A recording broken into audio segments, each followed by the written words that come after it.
Just wanted to start this by saying that I was convinced that that first session was gonna get like 0 views, so thank you so much for actually watching it. I am a really small YouTuber, and so that actually happened to be one of my most viewed videos now, which is a little wild. Now, it's not like the video did like exponentially better than the others or anything. I'm just super excited because I'm so attached to these characters, and I'm glad that you guys are coming along for that journey. Because for real, this is me. We are gathered here today in order to honor the life of Mushroom Catacomb, aptly known as Mushtomb.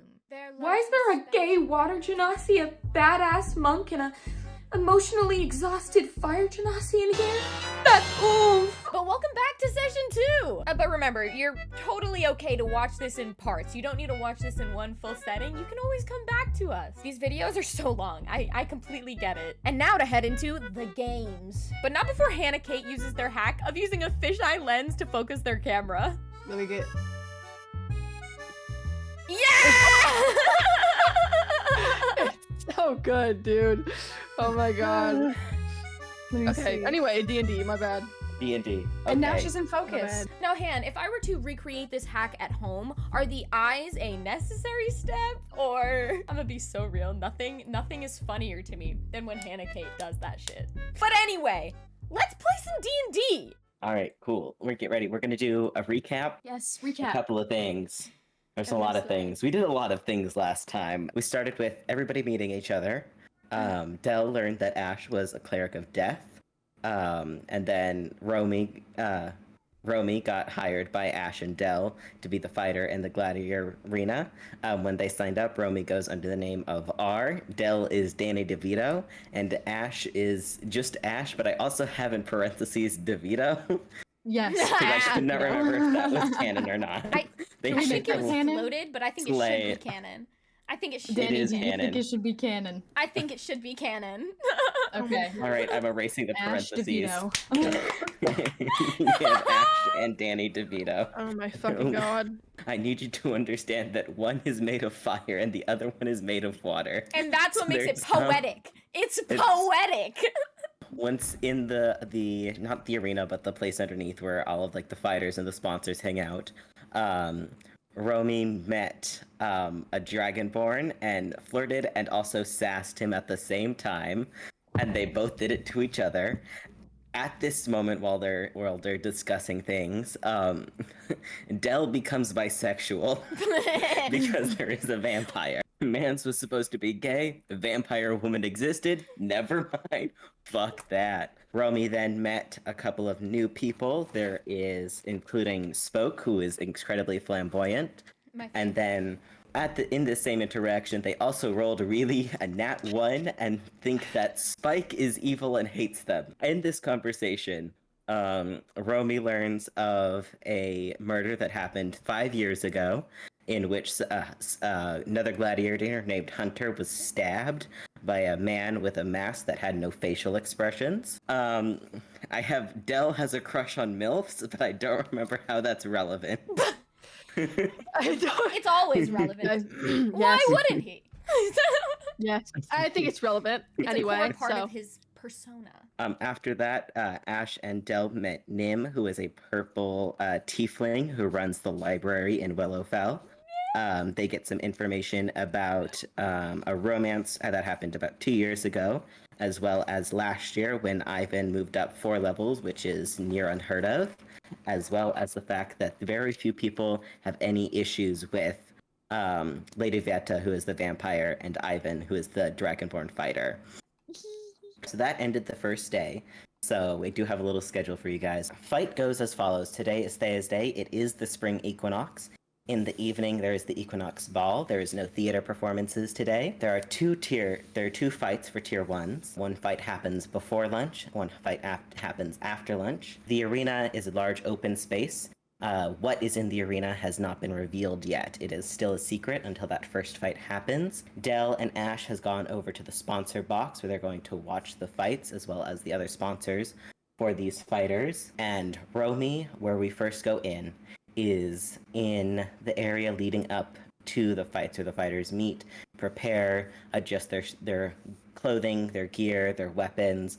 Romy is going to is not aware of who they're fighting, but they did sign up for only melee fighting, so no weapons. So the other person will not have a short sword, long sword, bow, anything like that. So fully fists, because that is what they're the most comfortable with. So Romy, you are going into an unknown arena to fight. You are used to fighting on ships, on the waves, on the rocky waters. You're entering unknown territory, unknown people. You don't know who you're fighting. You've met a couple of the fighters, but you know that Ivan's in tier 4, you know that Spoke and Spike are in tier 2, Nim's fighter Barb is in tier 3, so you're not going up against any of the fighters that you had formed like a little bit of a connection with. So what do you do to prepare yourself for an unknown battle? I hope and pray. So you're standing there waiting for the theater kids essentially to come out with that list of fighters, because if anything else, that is going to ease the tension in the room. You feel the anxiety coming off of the other fighters. While they are not anxious in the way that you're prepping for a battle to the death, as it's a battle to first blood, no one is going to die in this round. No one should die in this round. It is still that anxious feeling of Shouldn't waiting no for one the die cast list ever in this thing? No one dying. should die No one's ever. dying. You have all of the tier 1 fighters here. You don't recognize any of them specifically, other than passing glances as you saw the new people come in. But you do recognize one. Ivan is approaching you. He's not supposed to be down here, but there's no rules against any of the fighters coming in to this arena. Not the arena, but like the arena outside. He approaches you, and while he stands beside you, he seems almost nervous, as he's trying to decide to actually go ahead and do something. And he's just waiting for where the cast list will be posted, the fight list will be posted. Waiting. He doesn't say anything yet, but he's standing there, and you can feel that he's nervous about something, but you can't tell what it is. So, do you want to roll? You can roll perception for me, or you can just ask, what would you want to do in this moment? Would you want to gain some insight on him, or you just want to go up front like as you've done before?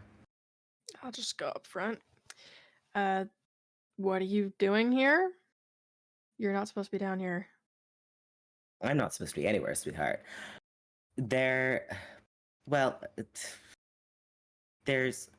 Sorry. This is... Hold on, let me try this again. You see him, like, take a deep breath and do, like, a little... As he's trying to, like, put back on this, like, fighter persona that he's dropped. He turns down to look at you, and from his back pocket, he hands... It's a silk flower. It's a blue that's just a shade or two off from your eye. It has a golden stem and little carved little petals, and he holds this out to you. I wanted to wish you good luck, but I don't think you're gonna need it. Thank you. All right, cool. So you gain a D6 in Bardic Inspiration. So you can add this roll to any of your rolls when you get into this fight. I don't know what a D6 is. It's a dice. It's our one. It's just the normal one. Okay. It's your normal Okay. dice. Okay. Thanks. So he gives this to you. He does not wish you good luck, but you can feel that sense of like, he knows you're going to succeed.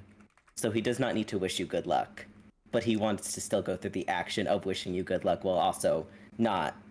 He's also not certain of whether or not he's supposed to say good luck, because technically it's a theater and he's heard that people are supposed to say break a leg, so he's really unclear on what the rules are.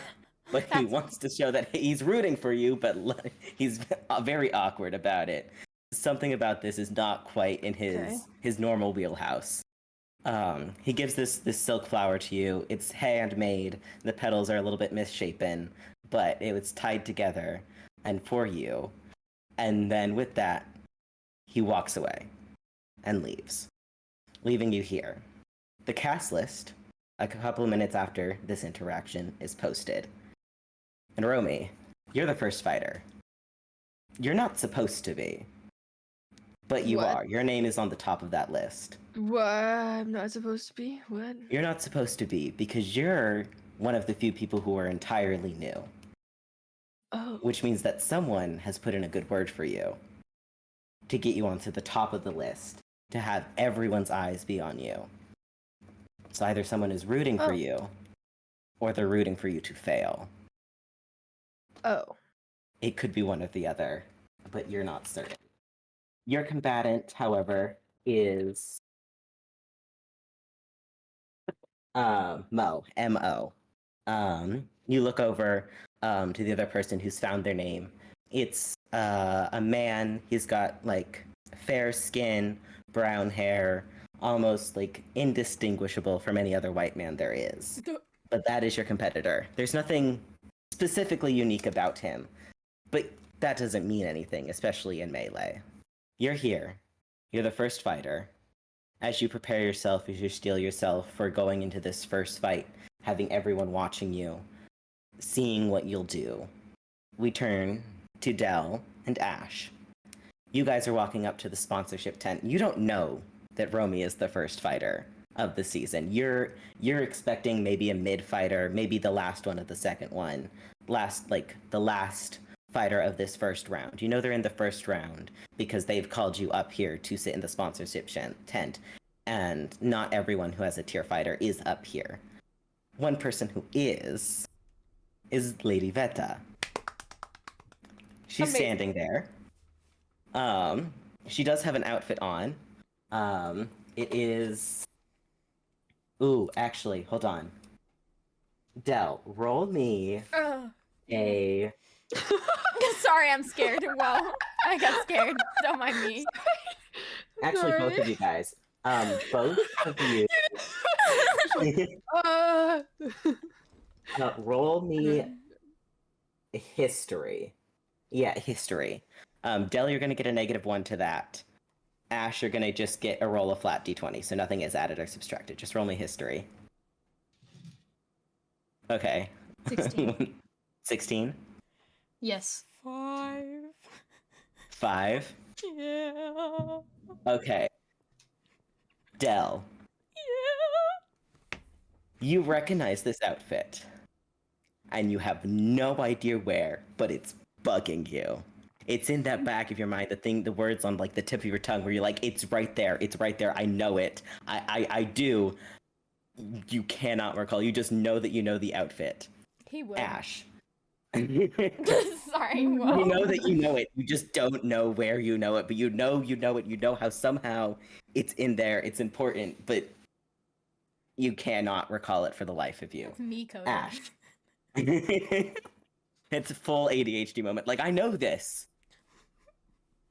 I know it. I recognize it. Nothing else. That is familiar. Ash, you had a 16, right? Yes. Okay, excellent. So this outfit it's got a deep plunging neckline. It's like a soft, billowy white shirt. There's like a pair of leather pants with like buckles and ties to it. What you do notice the most about this, it is, and Belle, you notice it too because it's what she's wearing. But you don't remember what it is. Ash, you see like splatters of like faint splatters of blood, but like in a slightly artistic way. You know this outfit is from a series of like 10 or so outfits that were given out of adventurers. It's the exact same outfit that was given to 10 different adventurers as they go out and adventure. And then the outfits were brought back and set up in a big old art exhibition talking about like it was some highbrow concept that your mother loved, but you didn't quite get like what it was supposed to mean. All you saw was like this progression of like destruction of clothing, or like a progression of adventurer wear. This outfit, the one that she's specifically wearing, you're pretty sure it's either the second one in this row, so it's like the second most beat up one, or the third most beat up one, but you can't remember exactly which one. You also do not know the name of the person who created the collection, but you remember the collection. It was made almost 3 years ago, you think? About 3 years ago. that the collection was like presented and invited guests and everything, which means that she has a lot of money to buy this specific outfit as it's only one of 10, and technically it's one of a kind.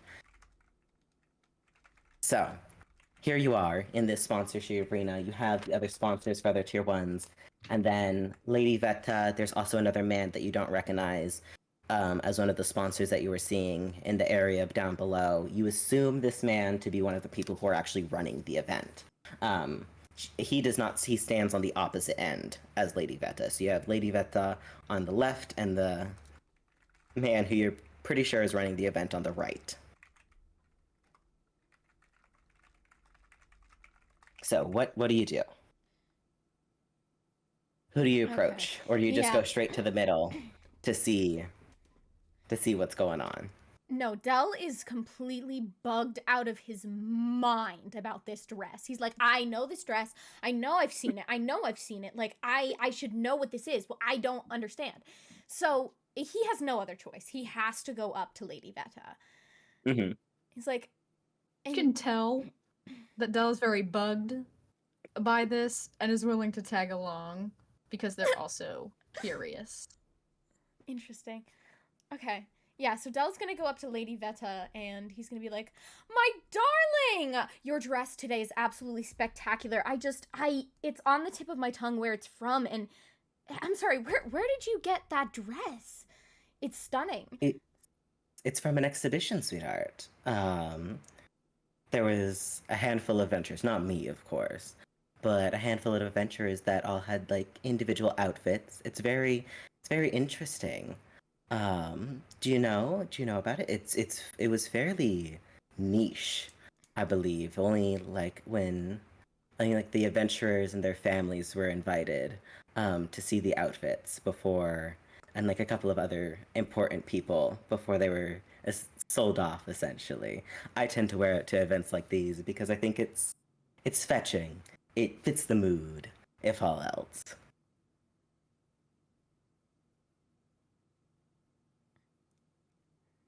I'm trying to figure out if I know about that. Mm-hmm. I don't think I do I? You do, but you can't remember what's clicking. There's something there that's triggering the back of your mind, but it was never something about the event, about adventurers, but you're not quite certain what she's talking about. But it's there. You know there was something about this outfit, but you can't put your finger on it. It's not in your lore document. Don't worry. Yeah, of course it it's one isn't, of like the big. Interesting. Can I roll to see if I remember this exhibition? Yeah, absolutely. Okay. Yeah, let's do that. Yeah, roll a. Hold on. What is your investigation? I want you to roll high on this because My investigation is -1. My it is -1. Yeah, my highest is nothing that will help. It's persuasion and athletics. So, but I do have perception is a +1 if that helps. Yeah, roll perception for me. Just roll perception. We can do that one. Oh, I got an 18! Ah! Slay! So even if you did any of the other Serve. ones, it still would have been over 15.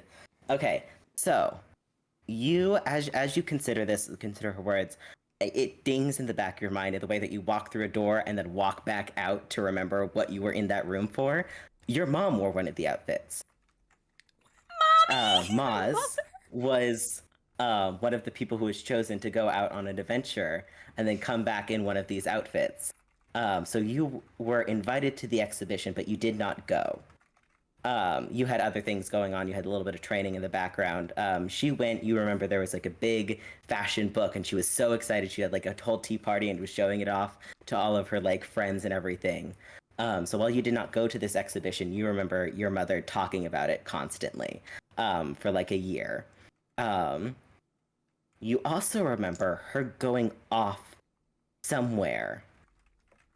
In fact, you now that you think about it, it was the same time as this event going on, where she wore the outfit, and then was gone for like a week, and then came back. Oh, interesting. That's so interesting. Oh, that's so interesting. Okay. Mm-hmm. Okay, yeah, okay. Della's gonna be like, But your mother. Mm-hmm. I think I've pieced together who my mother was from the people that was referenced, by the way. I think I pieced it together. Spoilers, I did not know. I had no fucking clue. I never know. I'm never right. It's so funny. Mm-hmm. But anyway, not the point. I'm just thinking about my notes. Okay. I I was waiting for you to. Okay. When you say mom, do you Mhm. mean which one? Okay, cool. Thanks. Awesome.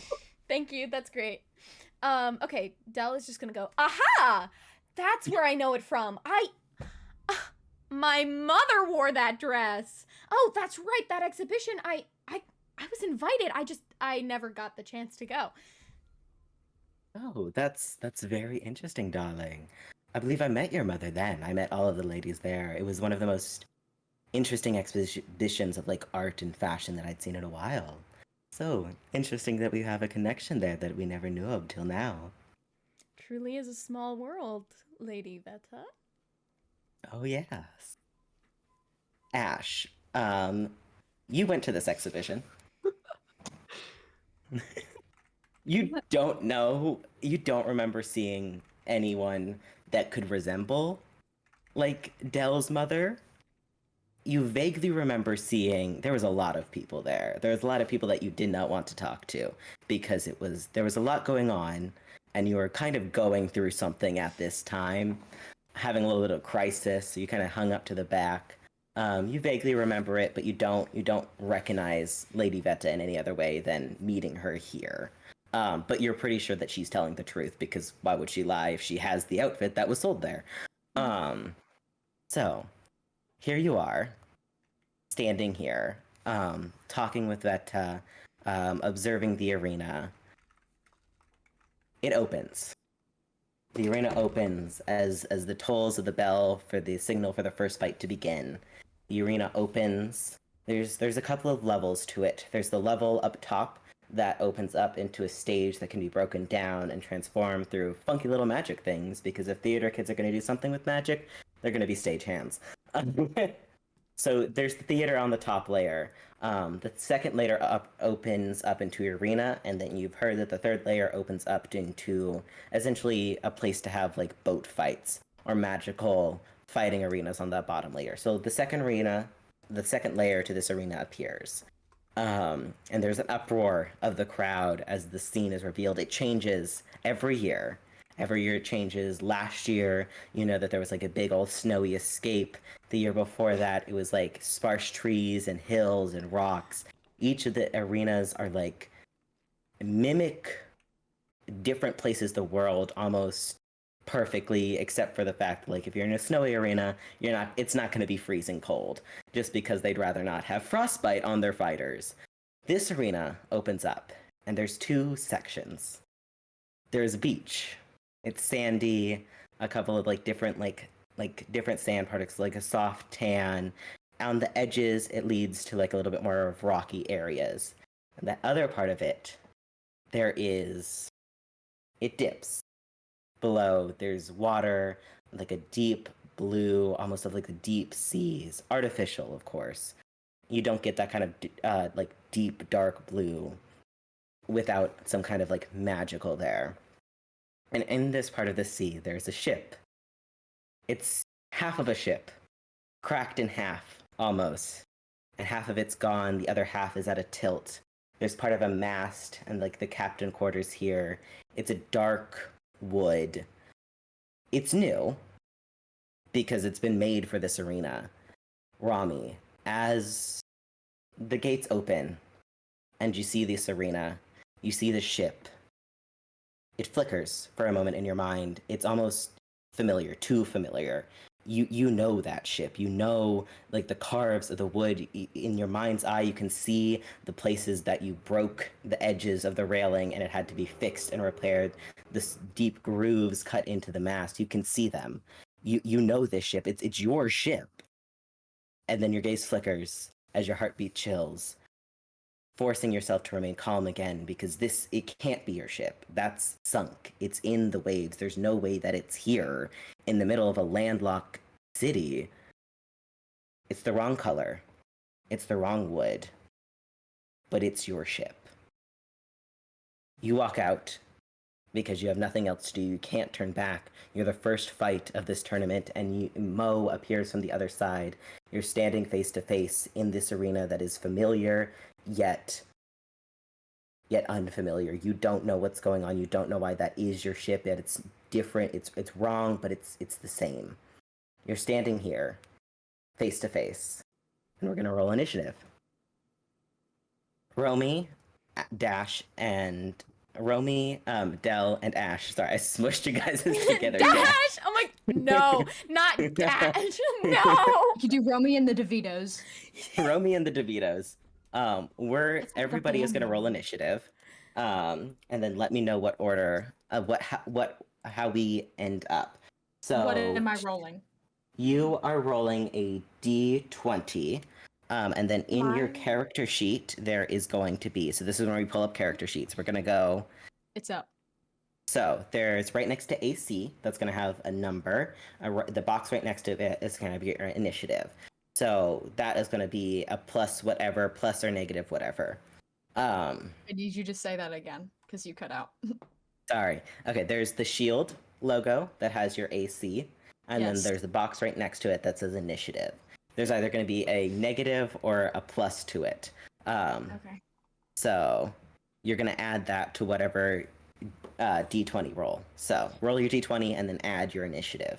Oh, no. I got a 15. Okay. Do I roll a D6 or a D20? D20. D20. So I rolled a 2. You rolled a 2. That's okay. That's okay. So I rolled a 16 plus 3 is 19. Serve! Well, I rolled a 2 minus 1. Oh. Oh. That's funny. I'm so 2 sorry, Han. minus I'm 1. so Okay. sorry. Oh. And then what did you roll? You rolled, Del? That's Oh, I tough. got a 15. Plus You 0. got a 15. Yeah. Plus 0. Excellent. Sorry, guys. Was Okay. not. When you're the personality hire. Nice, really simple. You should save me. Okay, so It's just initiative. the energy. It's not. So initiative I'm is here. essentially the order in which we take the turns of battle. So all the players will roll initiative, and then the combatants who I run will roll initiative in a variety of different ways. We only have one person that we're fighting, so we only have Mo. So Mo rolled a 6. They're going to go after Romy and Del. Wait, what? So- We're all fighting? Huh? What? No, Oh, we're Han's not all gone. fighting. It's in Han's the. gone. it's- Okay. Oh yeah, I do have a question. Mhm. So as sponsors, what do we get to do? Can I So, send them this- anything? This is where Like Like your a funky little- Cornelius Snow. No, don't say that. Don't say that. Don't worry about it. Can I send 8 water? Okay. So this is where your character sheets, the spell slots, and the cantrips are going to come in handy. Del, if you want to look, we'll go back to Romy because you're very easy for me because you're just going to hit this man. So we're going to figure out what these two could possibly do. If you win immediately, they don't have to worry about anything. But we're essentially walking through combat in a very simple combat and going through the steps before actually beating people up and then taking forever to figure out what's going on. So process of combat, and then we'll actually start combat. So initiative starts the order that we go, and then since Romy rolled a 19, they'll go first, and we'll get back to you in a minute. So Del, if you want to look at your cantrips and your spell slots, I'm pretty sure you only have cantrips right now. You have a features. They both count. So if you want to look for anything that gives other players advantage or gives the opponent, so Mo, disadvantage. So I don't think, looking at your stuff that you can do anything right this very moment. Lay on hands is something that you can do after the fight to get them back up, because if they win, you're going to want Romy to be as high as level as highest like hit points as possible. If they win and are able to go into the next fight. Okay. So, Divine Sense is essentially sensing undead and celestial. While that's good in some contexts, it's not really applicable here because you know who you're fighting. It's some guy. It's white boy just of the some month. dude. White boy of the month. Boy of the month. White boy of the month. Yes! All right, cool. So, Hannah, you have a lot of spells and cantrips. Yeah, I was about to say I'm It's because flipping through 2 pages right now. Yeah. So you have 2 Yes, I can spells hear you here that you could possibly use. So since we're especially looking for magics that aren't like Firebolt or Fire Blast or whatever the fuck it's called, and nothing obviously magic. Because you're sponsors, you're not fighters. You don't want to look like you're obviously messing with it, but everyone here is messing with it that are sponsors. So it's not like you're cheating. Everyone's doing it. It's part of the game. So you have 2 things here. You have command, which is a 1-word command to a creature that you can see within range. That's both Mo and Romy. So if they succeed on a wisdom saving throw, or if they succeed on a wisdom saving throw, they won't be affected by command. And if they do not succeed, they will have to follow this command. It is 1 word, however, so that can be interpreted in a variety of different ways, which is why it's a little bit, it can be very powerful. It can also be a little bit messy. The other one over here is Bane. So up to 3 creatures of your choice that you see within range must make a charisma saving throw. When a target fails that saving throw and makes an attack roll, which would be important for like a fight between these 2, they must roll a d4 and subtract the number that they rolled from the attack roll. So that would essentially make whatever attack that they made on Romy possibly be lower than their AC.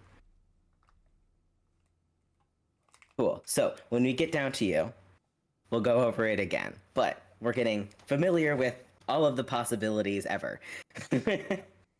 And Hannah has froze again. Mid-wink too. I know, and that's so good. Hang on, I'm taking a screenshot of that. I'm so Oh my sorry, God. Anne. I am so sorry. I have to. All right. Okay. This so is good. What these now guys that do we've gone crazy. over possibilities for what you guys can do on your turn, we're gonna go back to Romy. So you're easy, because all you have to do is roll to hit this guy in the face. I'm good at that. Yeah, you're very good at that. Yeah. So, okay, cool. So I'm gonna need you to roll a d20 plus 5. You're getting this against his AC. So if you beat his AC, his armor class, essentially, you'll be able to punch him. What's up? I got an 18. You got an 8. Okay, so you punched this man. No contest. His AC was a 15, and you rolled a 23. So you hit him. So you punched the essentially- man. You punched the man. I hit that bitch hard. You hit that bitch hard. So you're going to roll a d4. So a 4-sided dice. Yeah. And then you're going to add 3 to it. All you need to 5. do is get higher than a 5. And you win! So, kill first blood, so you don't need to kill this man. You don't need to drop him. He has the same hit points as you do, which is 9. So if you got a 4 or 5, you get first blood, so you punch him. So there's no contest. It's almost like lightning speed in which you are. It's rage almost. You got furious at the fact that like your boat is there. You're in the area that matches where you were, and it's anxious and rage, and you're in front of all of these people, and they're cheering, and you sock him. You just absolutely just punch him on the jaw, and he is down. There's no time for him to react. There's no time for anyone to do anything. He is down. It is first blood. You're standing there. There's silence almost as people are trying to comprehend what just happened. It was a blink and you miss it moment. He's on the ground. You're standing there looking up. And then after that brief moment of silence, there are people cheering for you. There's a cacophony of noise bouncing off the walls, and people are excited for you. You look up to the sponsor tent, and you see your sponsors there. cheering you on. Dell is jumping. Like, yeah! Like, losing his shit. We're holding on to each other. Yes! You're up there watching these people cheer for you. You've had people be excited for you before, but never to this magnitude. And you're ushered away from the fight, reeling back that you've won your first fight. You just have 9 more to go to win this entire thing. Play. Okay, awesome. So, you go back. Your hit points are full. You don't need to be healed. Your sponsors come down. You have a cleric and a paladin. You know that, you actually don't know that they can heal you. You're not certain about that. You never asked. You just figured something would come up. So you go down, your sponsors come to join you. You're headed to lunch after the other fights. They were interesting at best. A couple rounds of punches, but no one had made such a big, immediate impact as you had, just socking this guy on the ground in a matter of seconds. How did I roll that fucking well? I don't know. Slay. I wasn't expecting you to. I don't know. Okay, so you're here. You're at lunch. And you're sitting with your sponsors in a secluded table. People are giving you a little bit of a berth, as per usual, but you can feel people, other fighters looking over at you, not in jealousy or but vague interest. You're now more on their radar, more interesting than you were before. You're the first fight, you knocked him flat, and you're going on to the second one. And you're here at lunch, recovering a little bit. This boat there matches your boat. You smack somebody in the face, and your sponsors are absolutely fucking elated. So here you are, back together again. All 3 of you guys. So, Together what do you do?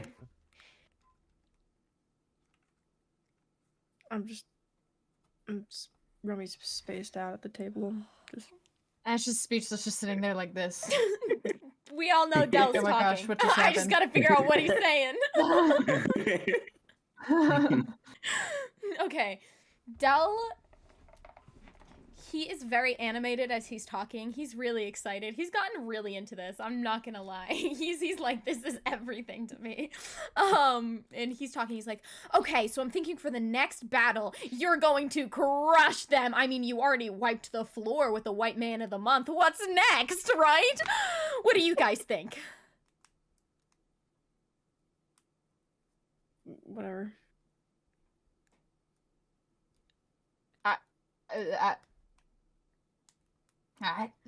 Nothing? Definitely impressed. Yeah, we really bet on the right fighter, huh? That we did. Good business move for sure.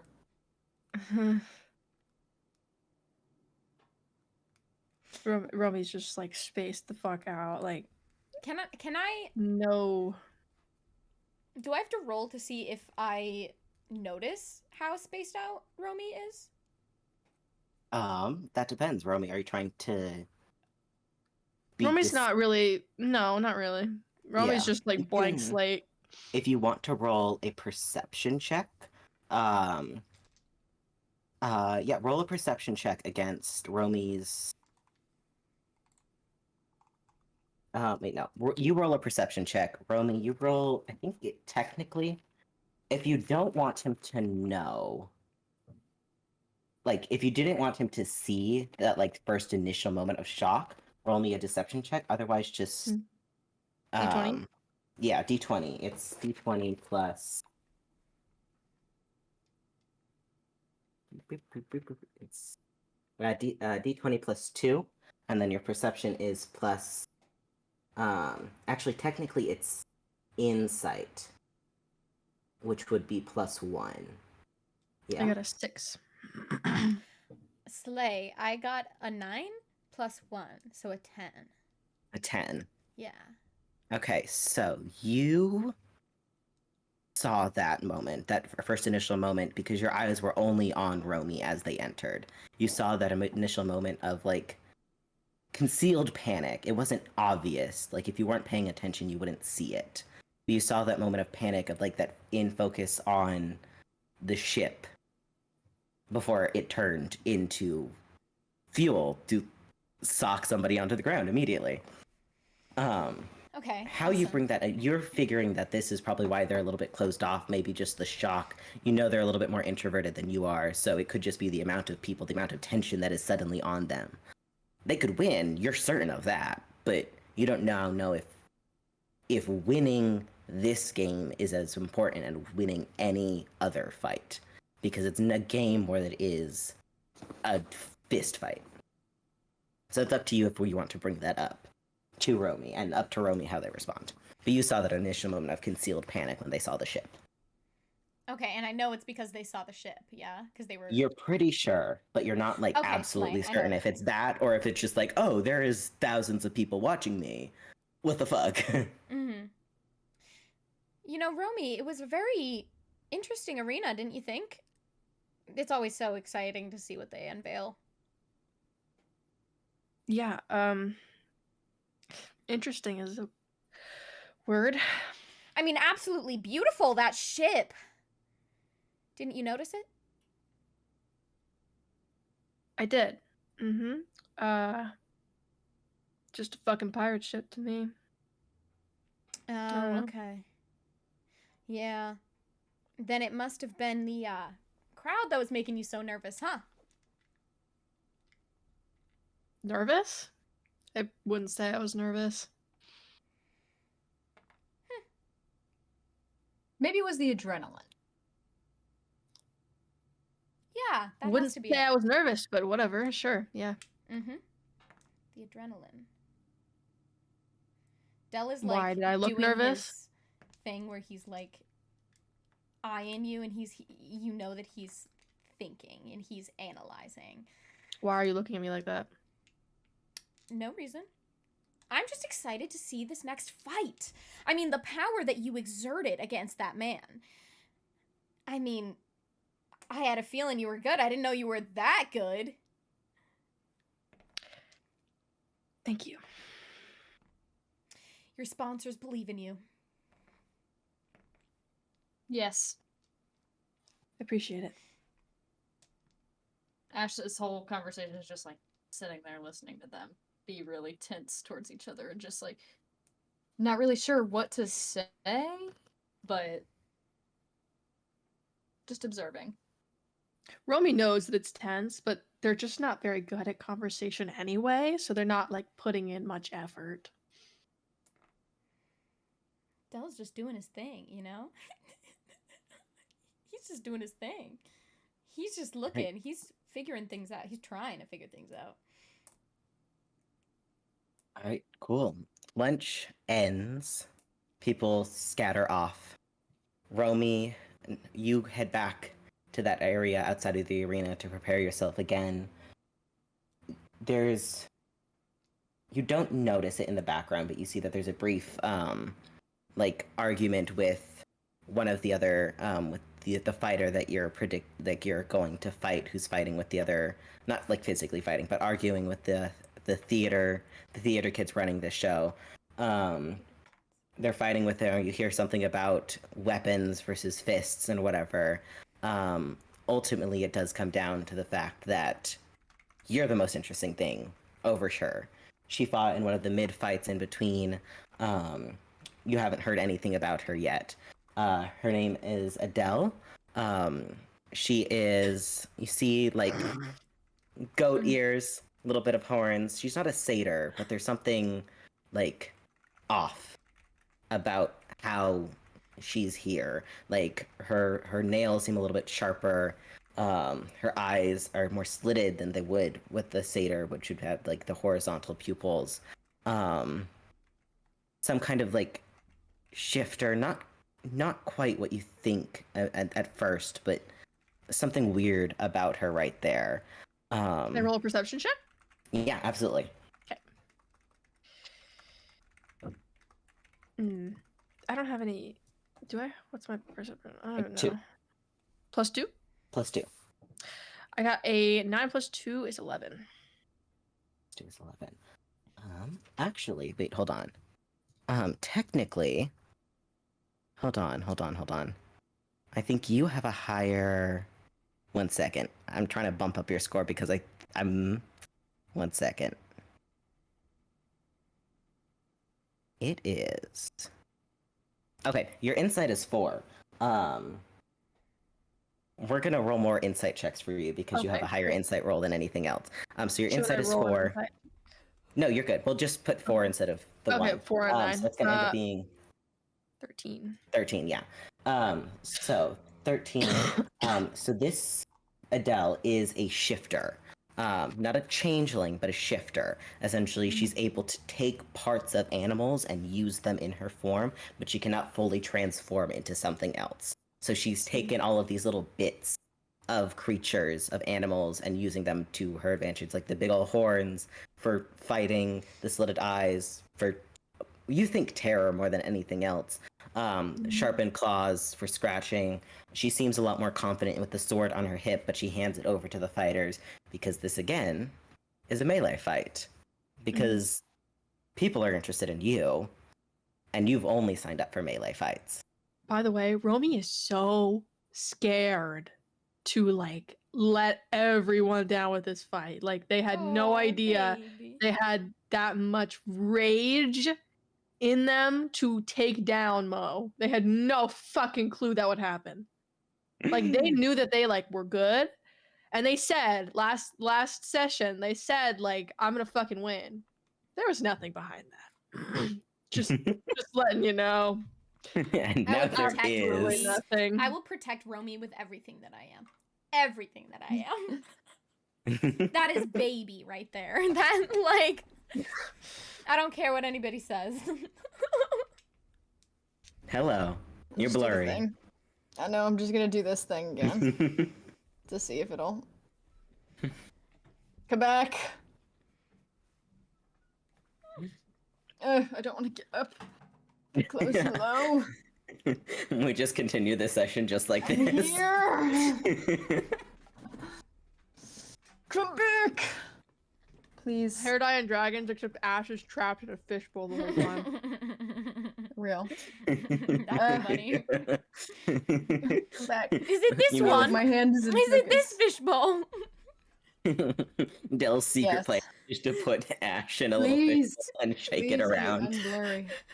Oh, I want to put Dell in a little Pringles can and go. No, protect him. I love them. No, I love them. Good, I you just- should. in the like the scrunkly way. He's just a little guy.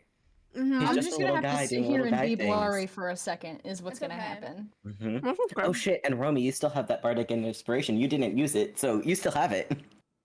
What did I do, huh? No, you didn't do anything. back. You still have that bardic inspiration that I Ivan love the gave name you Romy. flower. Wait, guys. Sorry. Anyway. So you still have that bardic inspiration. When you change your name to your D&D character's name, If that happens, all of you can laugh at me forever. we will. I will. I mean, Bestie, how do you think we play with names? Let me RP. Oh, I like this name. Okay, my you know God. my other Use campaign, my because the name name now. Amias is so good. It That's is. It's so such cool. a good name, and I'm like, I would slay that name. You If I'm would not- slay that name. would. You are an Thanks, Amias. Thank you so much. Yeah. It's Yeah. like I would be called Ivan because I consistently make a character called Ivan in every game, but then I got too attached to my name and like Elt as a result, so so- I'm like, we're not gonna do so it real. anymore. Headed into combat again because it was really fast the first time. So we're all gonna roll another round of initiative. So if everyone wants to roll a dice, what? I rolled an 18. Oh, what the fuck? I got Okay. Okay, rolled a I got 16. a 5 minus 1, so that's 4. What's my... Oh, yeah, I only have a +0, don't I? Okay, so 16. This is actually like so scary out of character. Like this is terrifying because I feel like I'm gonna roll like a 2. Sounds familiar. Okay. Believe you me, it sounds familiar Yeah. too. Hannah's just in the background like, I'm really glad Yeah. I'm not involved in this fight. Oh my god. Oh my god. I'm so scared right Yeah, now. I'm glad I'm not a fighter. This is I'm so scared. really solidifying my We choice really- to not be a fighter. We had a big brain move by choosing to be sponsors. Yes. I'm terrified right now. No, you got it. I rolled a Romy's fine. 5, I'm not. so- I know, you got it though. Like Romy could do this all day. I'm Okay. It's okay, I'm good, because I'm good, Okay. I'm good, All I'm right. also scared. I'm good. So I rolled a 5. So Romy, you get to go first again.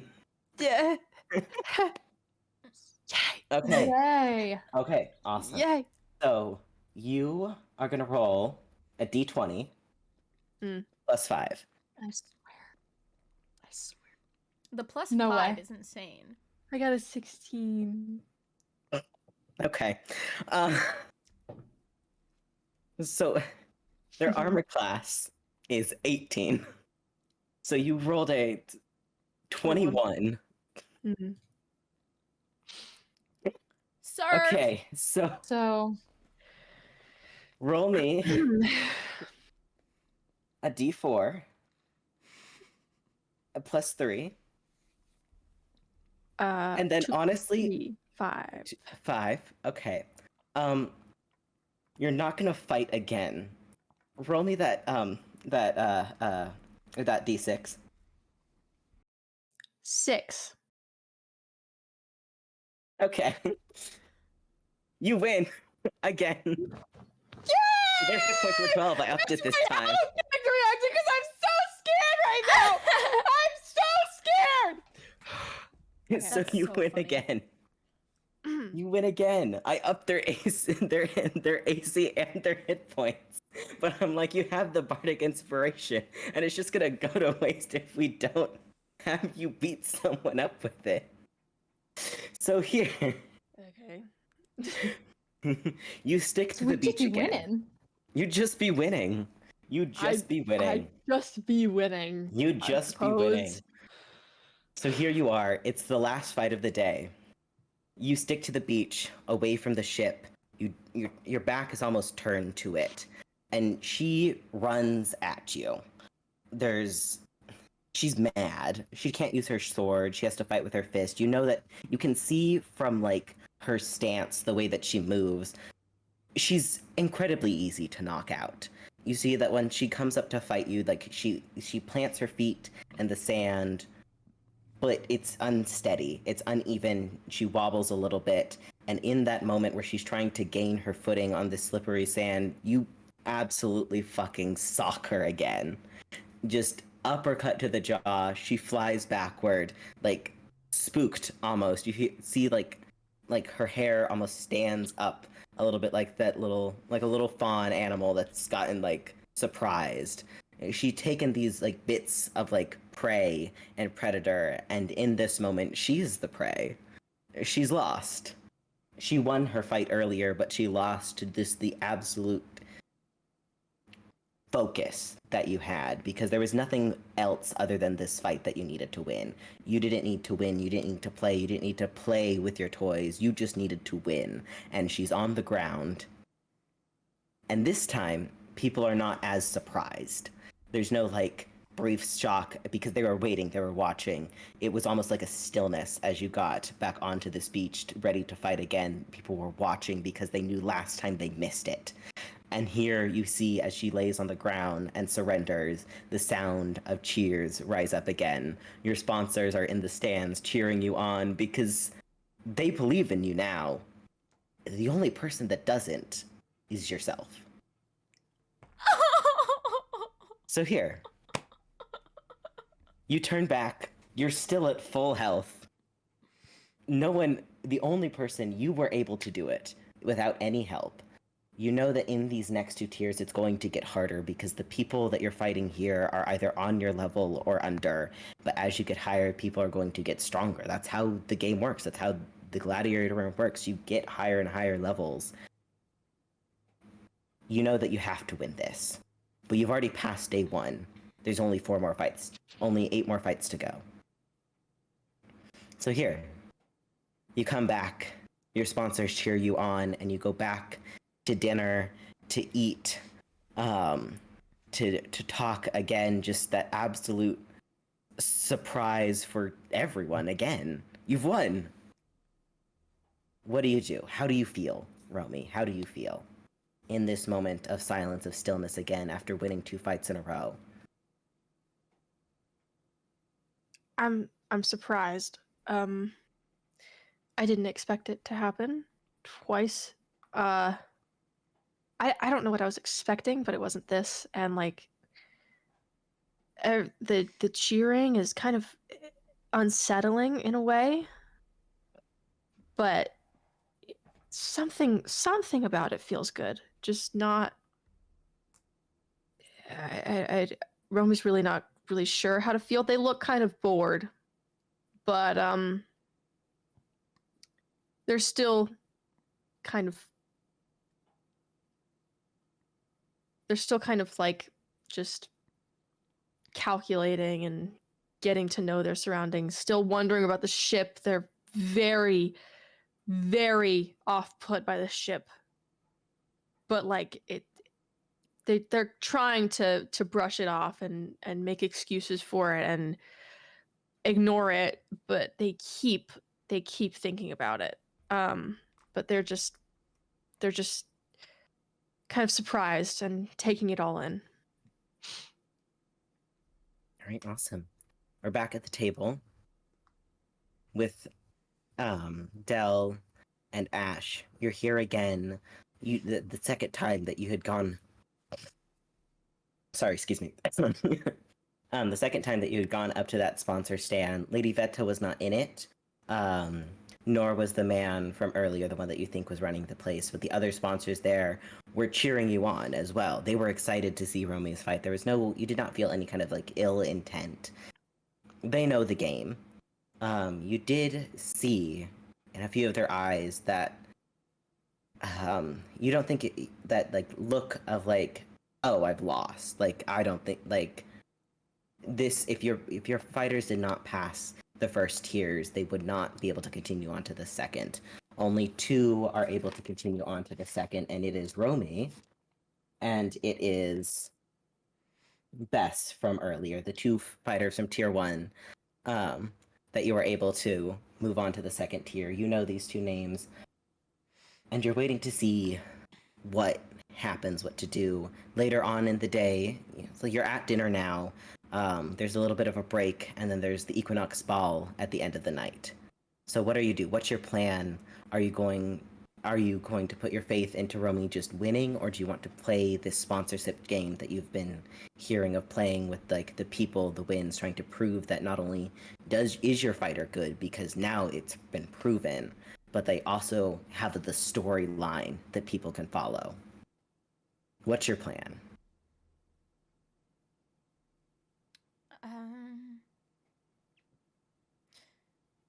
We definitely need to work on the presentation, I think. So, like, the game that you're talking about, playing into the game. I should be saying this in character. Hang on. Yeah, go for it. You're good. Let me get into the zone. I think our next plan of action is pretty straightforward. We've proven that you're a good fighter, Romy. I don't think that's in question anymore. Now we just need to make it so that people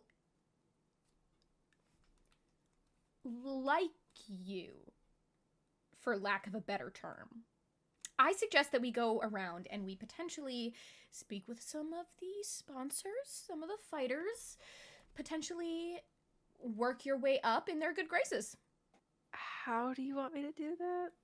Don't worry, darling. It'll be easy. I'll show you how. Okay. Romy's definitely like a little scared. Okay, here we go. Pretend I am a sponsor, right? Not yours. Obviously, I'm already a sponsor. How would you come up to speak with me, right? Okay, I'm in character. Go. Are you going? Why am I speaking?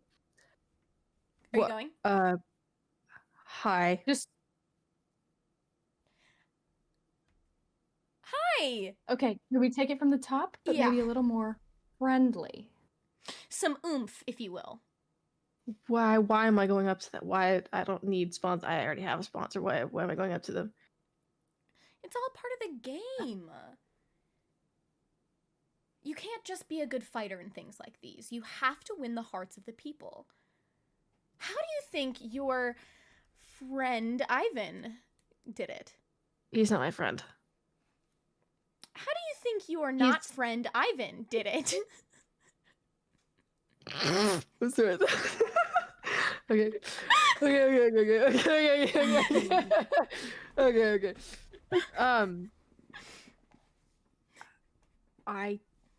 I don't know. He's good at conversation. I He think talks to you people. can be good at conversation. You just gotta give it a try. So from the top, let's go. Okay, I'm a sponsor. Ready? Action. Hi. How are you? I'm good. What was your name? I'm Romy. Nice to meet you. Nice to meet you too, Romy. I'm Sheila Daniels.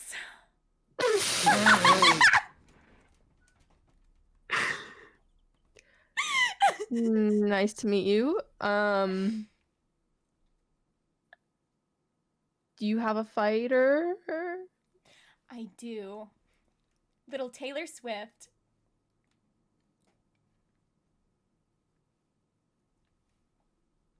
How are they doing in their fights? So good, thank you for asking. How are you doing in your fights? Oh, I don't even need to ask. I know you're doing amazing. I've been wanting to get to know you, get to know that personality of yours. Thank you. I appreciate it. I don't really know. I just threw some punches. Yeah, well, it must be all because of your amazing sponsors. You know that one? The one with the long black hair? I think he's pretty fine. Do you think you can link us up at some point? I think this is enough. I also think this is enough. I think we've had enough practice for today. Okay. You're doing better already, Romy. Like, Romy, Thanks. you're here looking away from your sponsors who are embarrassing you. They're on, well, not your sponsors. Your one sponsor is embarrassing you. The other one is If just anything, here. Ash is also embarrassed. Yeah. Ash is You're doing sitting this. here Sheila Daniels. watching Dell as Sheila Daniels try to hit on Dell as himself. You're not sure how to take this. You don't know what's going on. You look away to see literally anything else. Anyone who can come, not save you, but just give you an excuse to leave this person behind. No, please save me. Please save me. In this table, you see Spoke. There's a couple of people. There's Spoke and Spike and a couple of the other people hanging out there. You see him like actively trying to get your attention gesture too. He's been doing this for like about 2 minutes, just waiting for you to look around because he's very excited and he has a one-track mind and it's making sure you get over here. There's this empty chair behind him and he's like gesturing you over, like, come on, let's go, come on. Romy, kind of looks at Ash and Dell really quick and is like, I'm gonna There's another yes, chair go over make there, friends. just not right next to it.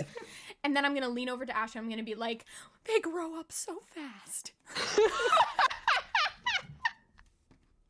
I love this.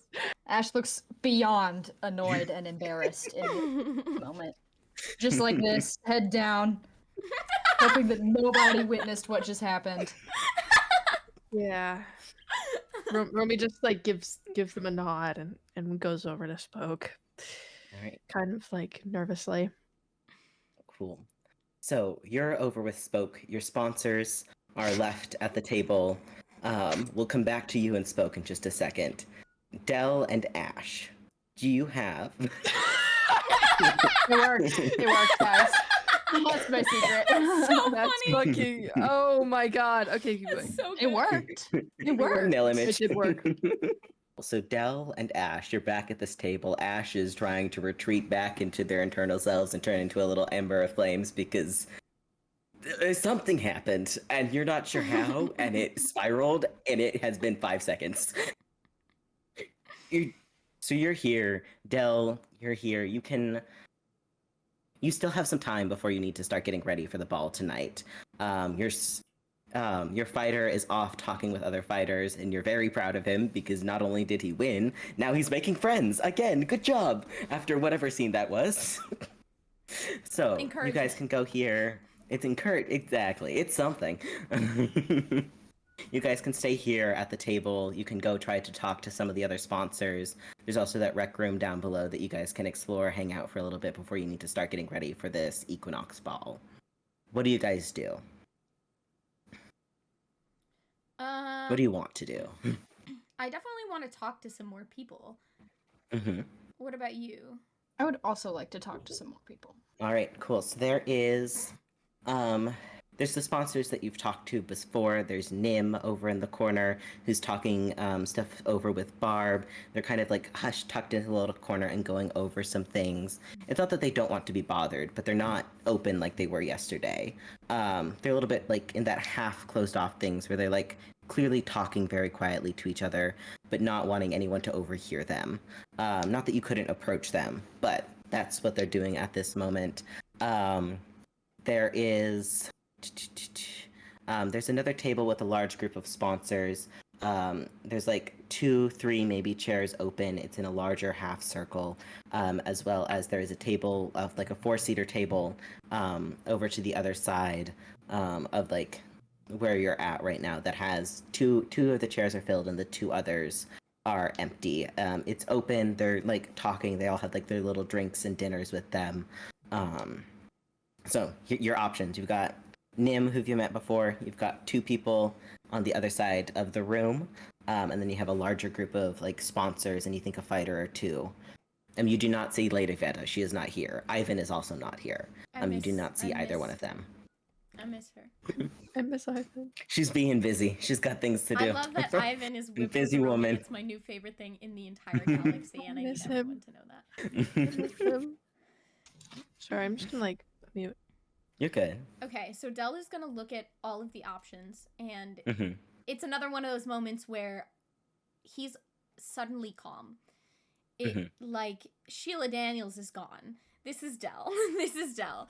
And he is analyzing each of the groups and kind of taking notes in his head on like what's a good idea, what's not. We've already talked to Nim. We've gotten a lot of information from Nim. They don't seem like they're open. There's the sponsors. We could get close to the sponsors. This is all what's going through his head, by the way. We could get close to the sponsors. That might be a good idea. There's those 2 people. They look a little curious. That's an option, but I'm not sure if that would be as beneficial. And then he's going to turn to Ash and he's going to say, from the looks of it, it seems like that big group might be our best bet. What are you thinking?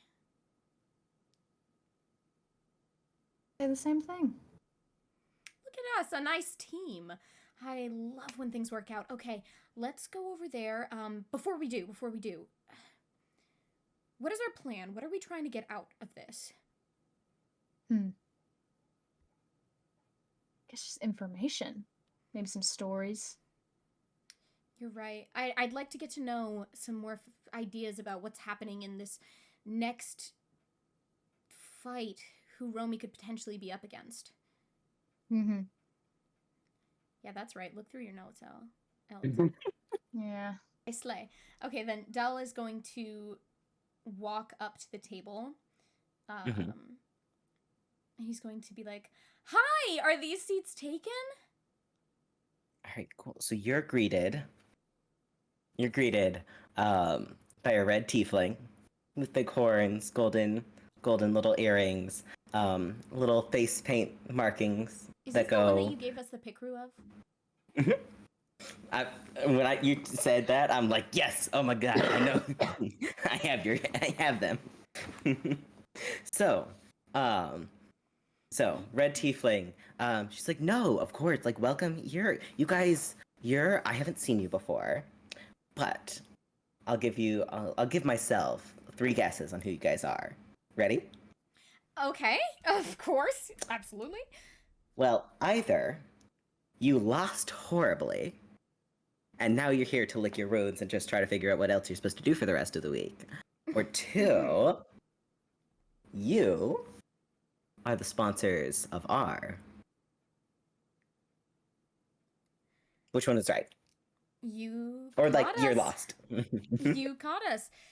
R is our fighter. I am Excellent. Danny DeVito, and this is my wife, Ash DeVito. Interesting. I don't think I've seen a couple like that before, but okay. Welcome. It's a pleasure to meet you guys. My name is Inez. This is my partner, Taru. We met here actually. So he's dark skin, like antler horns and scar across his face and like little glasses. He's a little bit shyer and holds back a little bit. But yeah, welcome. Where did you find a fighter like that? I don't No, I have seen someone that has moved as fast as that. It's incredible. Where did you find them? Well, The Della's gonna woods?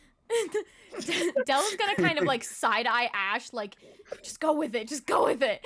And he's gonna say, we've been training with ROMY for years, ever since they were a kid, really. Yeah. Really? Wow. Is this your guys' first tournament, or have you been in multiple ones before? Our main goal was training before any kind of tournaments. We Right, wanted I to mean, be this as is one of prepared as possible. Yeah, absolutely. This is one of the best to start out with since it's not really focused on like physical. There's a little bit more like interactive involvement and everything, a little bit more storylines to follow. It's a little bit easier, especially if like because that's a melee fighter, like no weapons or anything, like fully just hand-to-hand combat. That's incredible.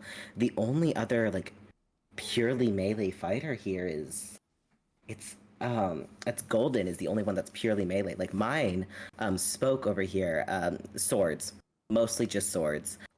Big fans of swords and everything. And then Spike, my partner's fighter, is big fan of like crossbows, longbows, things like that. But having a pure melee fighter, that's incredible. Who was your teachers? Or did you guys? Is that from you guys? Ash? You'd be more knowledgeable on this.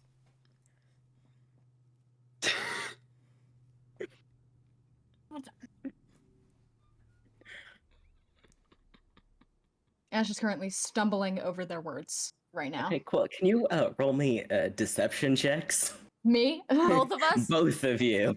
Yeah, because we're fat Oh, liars. Because one, you said that you raised me from a young age.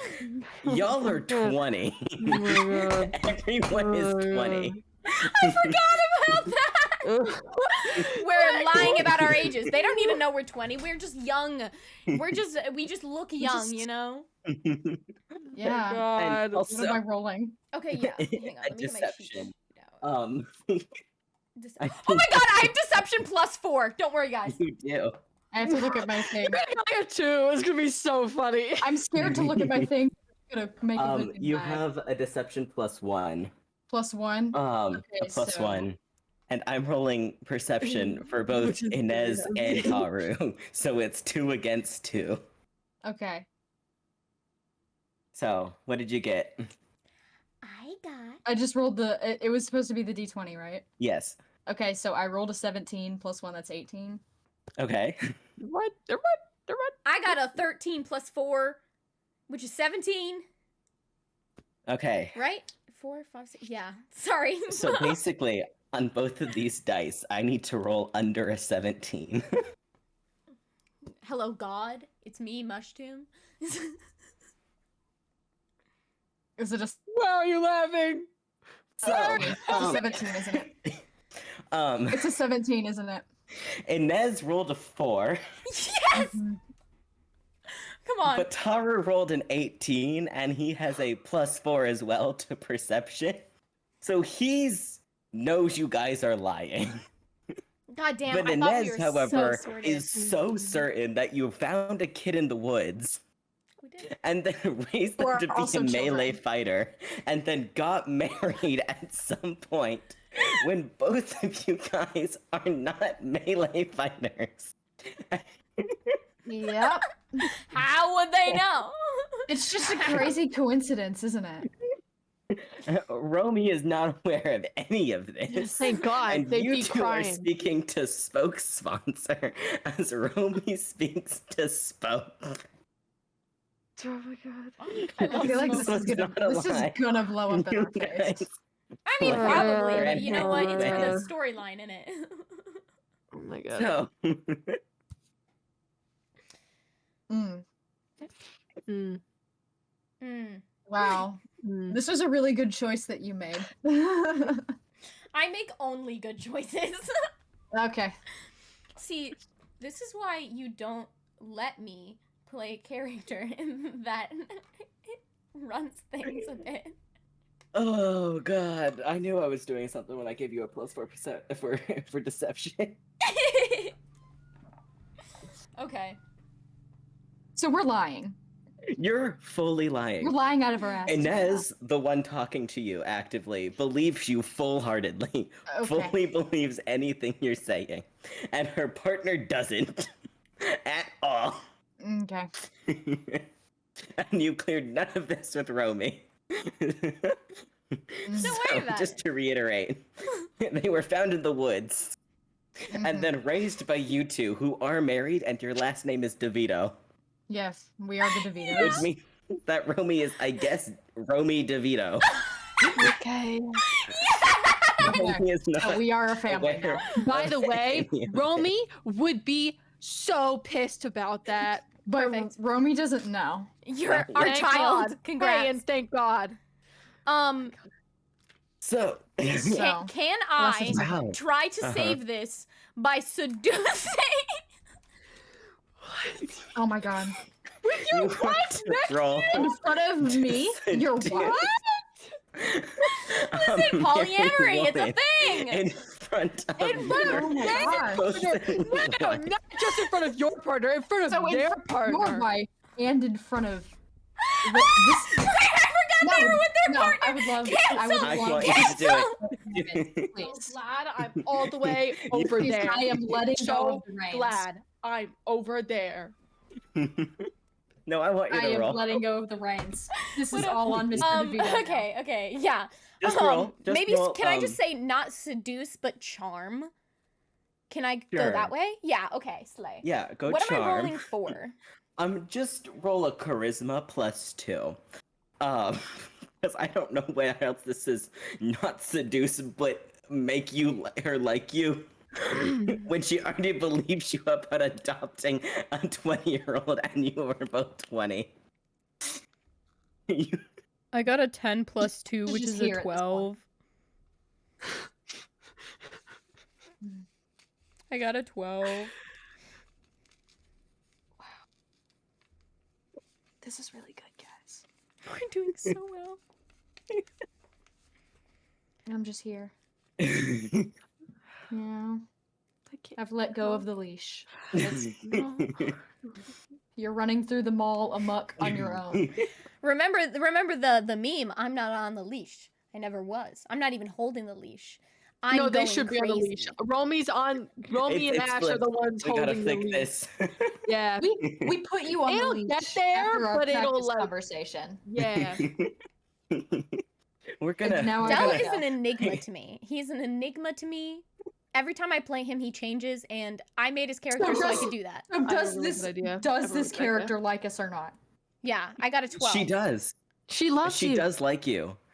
She does like you. What about the other Again, guy? she fully believes all of your lies. Wait, I was trying to charm the other guy. Oh, you want to charm the other guy? Yeah, because hold on. I'm trying to save it. Oh, Because I'm trying to save it. We're trying to save it. Okay. trying to bring it back. Yeah, because maybe We rolled a 7. Did I do it? Sheer dumb luck. You did it. You're welcome, guys. I did it. He doesn't believe you. Gosh. He but doesn't he thinks believe. you're really funny. Yes, and that's perfect. That's what we want, because we He don't thinks want him to it's- think that we're liars and bad people. I'm just in shock at this point. Like, I'm not really sure how this conversation has I'm not really. I'm like questioning every decision that's led me up to this exact moment. You've gotten married. You have adopted a child. Yes. So here you stand, two not married but also a married couple looking at each other. One guy does not believe you, but he thinks you're funny and think this is an intentional, like, oh, of course, of course this is a lie. This is like it's an autism joke. It's an autism joke to lie about the stuff that's not really true. Okay. That's Yeah. an obvious Yeah. lie. And Yes. his wife fully believes you. Fully Every 100%. word Love she Inez. said. Okay. Fully believes you. Okay. And she is into it. She's like, oh my god, like that's fascinating. That's so interesting. crazy. You guys, like, that's We're the most wild. interesting people. What can I say? Yeah. I bet. Just a really. I'm floored, honestly. I don't think I've ever heard a story like that. Like, oh god, and I've heard a lot of stories. That's incredible. So Yeah. while we're here, chat message: belittle, backstab, and boy wife your way into their heart. Damn fucking right. We're gonna come back to these That's two, gonna and use by me. these two, I mean fully this one, because Ash has done nothing wrong Ash ever. is just here. Ash wanted to go with Romy, Yep. but did not. Yep. Ash They're wanted regretting nothing every more than decision. to Stuck with not me. be left. You're with stuck Dad. with me. But here we are. You're stuck with me. And now you're married. And now suddenly Ash is married. Is there alcohol in this dinner? Did Del you drink have your alcohol? vodka. That explains Oh, it. great, awesome. You have your Wait. vodka. Can we just back up? Del is drinking, has been drinking. We'll put that out there. That's the reason he is the way he is. All right, cool. If that continues, you're gonna have to roll a clean Constitution saving throw for not being drunk off your ass. We'll be back to that. I hate Romy. it here. I hate it here. Good idea. Oh, I have such a good idea. Romy, you're here. Yeah. You're sitting and spoke, unaware of the chaos that is happening a little ways away from you. And Spoke is excited. He's so excited. Like, you don't have to roll. He's so excited for you. He's so excited for everything. He's been talking just like a mile a minute about like everything you did, like how cool it was. Oh, like he's excited. It's like, oh my god, like you're fighting. You could fight me next time. Like tomorrow. Tomorrow is when I fight. Me and Spike fight tomorrow. We could be up against each other. Oh my god, that's so fun. Oh, that's so exciting. El, you better not. This is tragic. I hate it here, actually. Well, I mean, I wouldn't want to like. You seem very nice, but I don't want to fight you. You're. Why? I don't want to. It's hurt still first you. blood. You're not gonna kill me. I've got a know, little bit but- more sturdiness than that. Don't say Please. that. Don't say that. I'm if you do anything to Spoke. I mean, yeah. I guess. It's I just friendly, I wanna- promise. Like, you're not gonna hurt me that bad. Like, trust me, like, I've been punched a lot worse in, like, bar fights. Like, that's when the fists really start swinging, because they don't care about, like, the whole drama of it all. Like, you'll knock me down, like, a little bit, maybe a couple cuts bruised, like, maybe give me a really cool scar. That'd be fun. Oh, I love a cool scar. But, no, even if we don't, I mean, we probably will. Like, it's either me or Spike. We're, like, probably going to get into, like, the last round before that winner that goes on to the third round. So we'll probably fight each other eventually, but it'll be fun. I promise. I promise. Like, I'm not going to kill you. You're not going to kill me. We're good. It's, like, a friendly thing. It's a lot more fun to fight your friends. Like, Spoke and I fought for the first year, and that's how we became, like, such besties. Fair it's enough. okay. Yeah. Yeah. Plus, mhm. even if we don't, like, don't worry. Like, maybe I'll lose. Maybe you'll lose. I doubt that you'll lose, though. But, like, maybe. And it won't be, like, we'll just be able to hang out for the rest of the week. Yeah. hmm Yeah. That Are sounds you fun. good? Like, Yeah. is there anything great. wrong?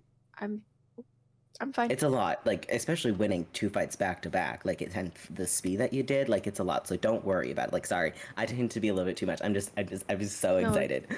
It's okay. It's Yeah. okay. You're okay. What's your plan for tonight? What are you wearing? Who are you wearing? Wearing? Yeah, for the ball.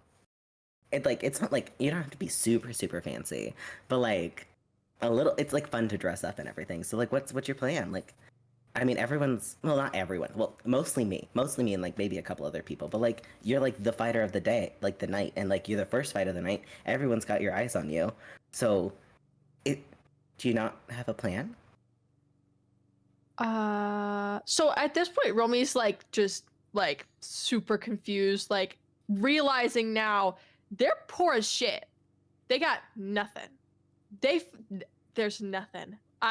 They have no idea. They forgot about the ball. Yeah, I kind of forgot about it. Do you have like anything or like absolutely nothing? Like if you have I can work with nothing, girl. I can work with anything. What do you got? I've got a plan. Like you're what? Like how tall are you? Well, you're taller than me, obviously. Like He's like 5'4", 5'10". Okay. No. Okay. What do you have? What can I not do to you? What can I do to you? I don't know what that means. Like dress up. Have you played dress up? I play dress up all the time. Dress up? Like when you like, you know, are like with like your sisters and everything, and like you get dressed in like the really fancy clothes and do fancy makeups and do like play pretend. Only it's not play pretend. You're actually going to a ball. I have stuff. What do you need? I have nothing. You have nothing. Excellent. I can work with that. You stay where I can find you. I will be back. Promise. Pinky promise. Okay? I promise I'll make you look good. Oh, okay. Like, all right, awesome. Okay, cool. I will be back. And he runs off with like a clear determination. You're not certain what he's going to do. I'm scared. He's also very much shorter than you. So anything that is from his closet probably won't fit you. So whatever plan is in his mind, you were oblivious to it all. He's probably oblivious to it all. He runs off. Spike is there, like just watching his not twin run away. Like fully had lost that part of the conversation, and just looks over at you, and is just like, he does that. That's very normal. Okay. You will look good. I don't think he's ever made anyone look bad. I just don't know where he's going. We don't have a closet here. You guys even live here? Yeah. No. I don't know. Whatever plan it is, he always comes through. I mean, But I'm supposed to look good, right? For the people. I That's mean, what the goal is, right? the goal is for the Equinox Ball is essentially this like here you can meet the sponsors, the fighters, and essentially get to like know each other and like friendship, like meet each other, like be more comfortable with each other. The ball is essentially the way to like meet the audience members or like the people like running the place. The people like running the place don't come down here. But the ball essentially gives like a different side of you that the audience wants to see because they see you fight and now they want to see you like pretty, dolled up, whatever. We're actors basically in a stage play. So they want I don't really understand it, but they want to see you as a character, what you are, how you behave in different things. Especially since like it's a little bit easier. The ball's a little bit less stressful if it lands on like one of the later days when you get into like the tier 3, 4, 5, because then the focus is on the players or like the fighters that have already been in the game for a while. But this year it's happening on the Equinox itself, which is today, which is the first fighter day, which means all of the focus is on all of the new bays, which means it's on you and it's on Bess.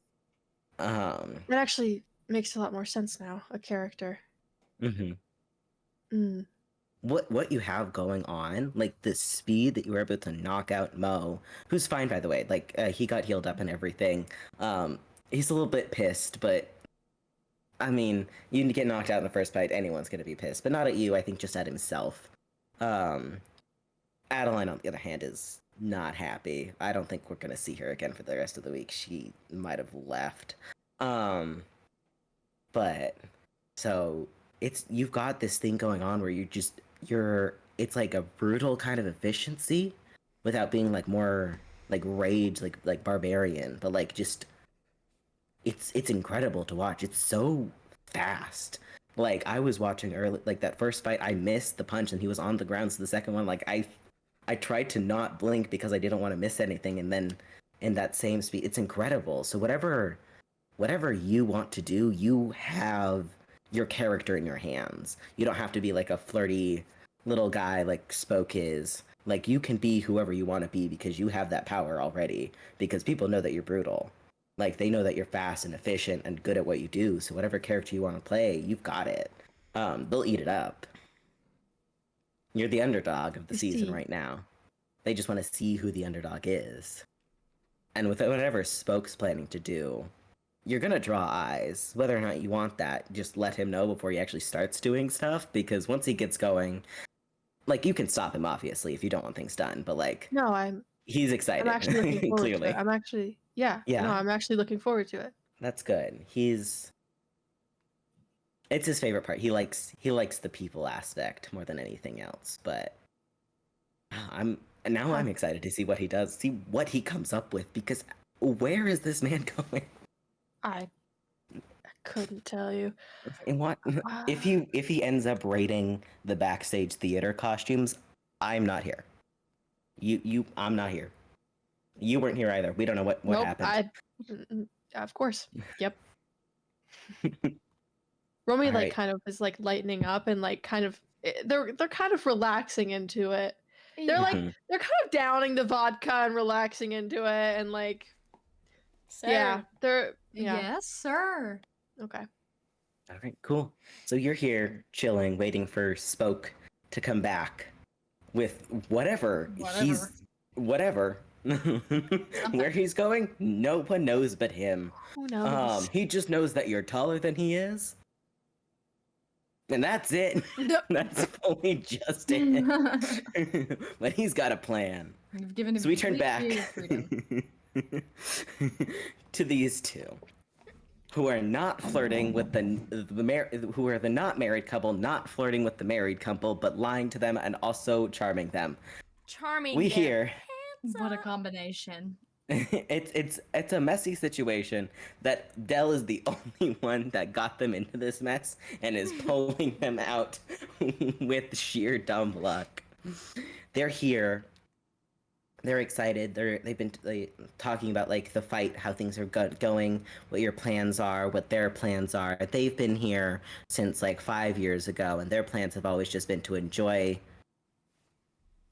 the fight more than anything else. Like, enjoy the event. Spike and Spoke, you learn, are both in tier 2. They were in tier 1 for a while. Now they've upgraded to tier 2. Mostly just because both of them had no interest in winning the fight, but that like the ability to essentially just fight with each other and then move on slowly. They're in it for like, well, the free food, the free entertainment. All you have to do is punch a couple people a couple times, and you're good for a week. You get paid. It's one of the easiest jobs then. They also very clearly love their fighters. They've been with them for years. Inez also has another fighter that she mentions that she's been working on, also training up to become a fighter who actually really wants to win this thing. So she has both sides. She has one that's just here to be chill and the other one that's here to win in the next couple of years. So as she talks to you about like training and like what you plan to do and how you did it and like what things you did as like a melee combatant, she's asking you a lot of questions and you are bluffing out of your ass. Damn right. Dell, you do have a little bit of experience with training. You've trained with your mother, who also, she's not a melee fighter. She uses like a sword, and like she's a fighter, an adventurer. So you're essentially just regurgitating everything your mother said back to you about like keeping like yourself cool and collected and like not going after people without like having a plan and like being able to like work with situations. You emphasize like having like knowing how to fight on different levels of like ground, sand, dirt, snow, especially in this arena, with So like so then- many different things. Would I potentially? Sorry, Ash, Hannah, you good? You glitched out for a minute. Do you need it? I need like the last 5 seconds. Okay. Inez has just been talking about like training and then like what she's been doing. She has a fighter that she's training up, so she's essentially asking you questions about training, about melee fighting. Dell is just regurgitating what has been told to him because he has no actual experience, but his main thing has just been like, oh yeah, like train on like different levels of ground, like different arena, especially since like the arena is like so many different things all the time. Like get them used to fighting in different things, because like Mo's thing was that Mo and Adele were like unstable on sand, so they had no clear footing. So Romy was able to just get them down. Say how you like trained Romy on different levels of ground. You didn't. You don't know if Romy has fighted on any other thing. You know that they apparently fought on sand, maybe. So you're just bullshitting, and she believes you. Taru has come around to it. He thinks that you're lying about adopting a 20-year-old and then raising them out of the woods. But he thinks that's just like a bit, like a story that you're trying to tell sponsors, like a funny little thing to make you interesting, to stand out, because you seem fairly confident about what you're talking about training, even though you're pulling it out of your ass. But you've had experience with training. Ash, you haven't. So you're kind of just struggling to keep up, but also because all of your training, all of your knowledge has come from books. You read to learn about your goddess, about like the rituals, the experiences. So you're also learning from Dell and agreeing with him very confidently, because you don't know any different. All you know is how to. I'm so sorry. You don't know. You haven't really been in a fight. You've been interested in like books and like investigating different things and following the leads that your goddess has given you, but an actual hand-to-hand combat is not your strong suit. So you've been leaning more towards like, oh, like here's how to like make them nicer to people, not in Sheila Daniels, my fighter is Taylor Swift roleplay scenes. In fact, you're trying to rein in Dell just a little bit from going A little flamboyant. chaotic. Flamboyant is fine. You're just like, please don't bring up Sheila Daniels. You're here, you're talking with the sponsors. They're having a good time, they're drinking. What are you guys drinking? Hold on. Oh yeah. Because I know Romy drinks vodka. So I just okay. What kind of fruity little drinks do you have? There's all sorts. There's the house special. There's like any kind of like mocktails, cocktails, like lemonades, waters, and then like in the tiny little asterisk section, there is a very tiny little writing that says beer, as if they're trying to make sure no one actually drinks it. Real. That's so weird. It's a bunch of theater kids. They're like, no, we planned all of these cocktails. Drink them. Okay, I'm drinking one of the cocktails easily. Okay, awesome. Okay, Ash, are you drinking anything? Ash Dell is getting a little bit drunk. Colada. Pina colada. All right. Dell, you're not drunk enough yet to roll a Constitution saving throw, but keep an eye on those drinks just in case. Aye, Captain. Because next session we'll go into the ball scene, which may, matter about your Constitution, may not. We'll find out. What the fuck do you mean? You're going into a giant party full of other people that you need to impress at the party, and your Constitution is kind of important. He's just so there will also be drinks at the ball. So you guys are here talking with Inez. Is there any like specific questions that you want to ask her about, like history? Because she's been here for 5 years, which is the longest that you're anyone you've met except for Nim. Nim has been here for longer than that, but Inez is here and she's very much more closer to Dell, and Taru is closer to Ash, in that sense of like you have the flamboyant spoken one and the one in the background that kind of just watches. Ash, you can also ask questions to either one of you, whatever both of them will answer. Just let me know what and who. You got anything, Hannah? Okay, I do have one thing that I'm curious about. So you guys have been here a long time, and then he's gonna take a drink of his drink. You must have been around. Well, see, I was speaking with Nim the other day, and they had told me something about this fighter, Lady Taz. did you ever hear about that? It was like a whole love story, apparently. Oh, Lady Taz was the sponsor. Oh, oh, yes. Lady Taz was the sponsor. Purple with no E was the fighter. Yes, we did hear about that. It was very dramatic. Dramatic? In what way? Dramatic. I mean, any sense of like your fighter is sleeping with another fighter's sponsor is dramatic. Like it's not like against the rules, but it's dramatic. And like So afterwards. So wait, who was who in this? So Lady Taz was the sponsor of. Hold on. Lady Taz was the sponsor of. Hold on. Oh my god, I have this. Oh god.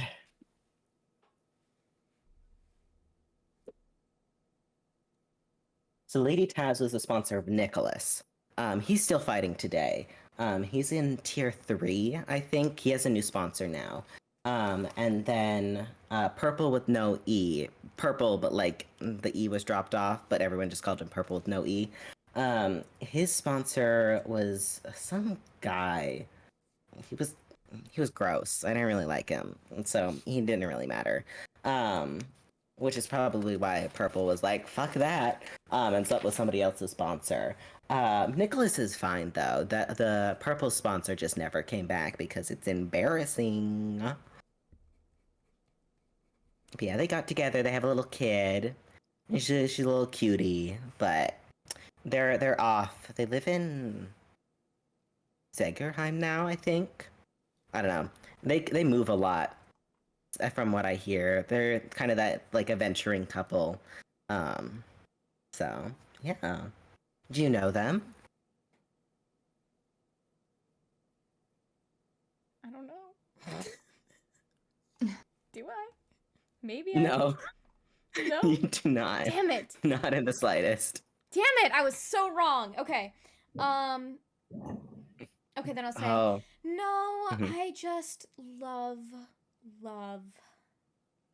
So when I heard Nim say that there was a romance, I just had to know more. Yeah. It's a shame too, because I don't think the fighters here have ever had like a romance arc that anyone has gone on, just because it's a little bit more difficult, just because there's not a lot of like people to like see that happen. But if it was, it would have been a story for the ages. How did you guys meet? What's your love story? Oh. Well, me and my little ember of my heart here, we met many years ago. It was actually on my birthday. On your birthday. Incredible. Yes. I was out with some of my friends and family just celebrating, and I looked across the way and I saw the most stunning, vibrant, one might even say just sparks were flying between us. And I had to go over. I had to go and talk. But well, you don't know me much, but I'm a bit of a wet blanket. But that was no problem. They were able to warm up my heart real quick. Haru looks at you, Ash. Inez is fully focused on Dell and this like barely pieced together love story that just involved, I guess, love at first sight. Taru looks at you and leans forward a little bit, as to like let them have their own conversation, as they are very just like, it's the kind of thing where you get two people who are hyper excited and then just bounce off each other like little ping pong balls forever. Yes. They're not really focused on what's going on around them. He leans forward, arms crossed, and like hands crossed in front of him, looking over at you. And he's studying you. He's looking for something. Roll me a deception check. We add a +1 to that. Both of us, or Not you. No? Okay, cool. You're having I'm a good flying. time. I'm You guys vibing, fully dude. believe each other in everything. We see each other. Okay. What did you roll, Ash? It was +1, right? Mm-hmm. So 5. I rolled a nat 1. Oh, Taru doesn't slay. see shit. Whatever he's looking for, he does not find it. He does not find it. And it doesn't, it's not in the sense that, like, if he had rolled higher, it probably would have bothered him. But it's in that one, so whatever he's looking for, he doesn't find, and it's like that thing of, like, if you expect not to find something, you don't find it, then you're like, chill. Mm-hmm. So he leans back, almost relaxed a little bit, because he did not see whatever he was trying to see in you. And then Inez looks over at you, Ash, and is like, "Oh my god! So how did you feel about meeting Del? Because Del has this. Oh, it's so cute. So how was it like from your side? Was it love at first sight too, or did you like have to like wait a minute to fall in love?" Yes, Ash, tell them. I mean, pretty much the same. Yeah. I mean, I don't know what else I can add. Ugh, you're just like my husband. Like, he's man a few words over here. Like, he lets me do all of the talking. He has to speak up a couple of times, but you know, that's so sweet. It's so cool to see a young couple right here. And how old are you guys?